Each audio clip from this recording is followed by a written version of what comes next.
In this video I'm going to show you how to delete audio from a video clips or footage. So for this already I open a footage in Premiere Pro timeline.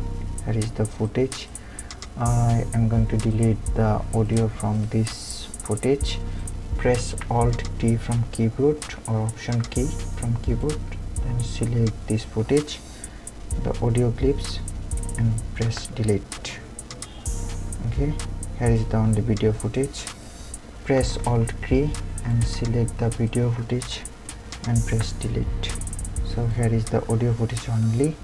So this is the easiest way to delete audio from a footage or video from a footage.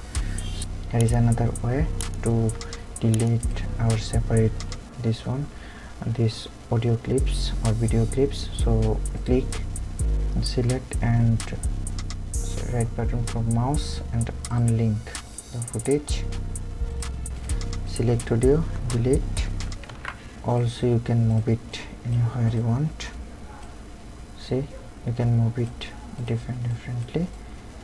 You can add a background music also here.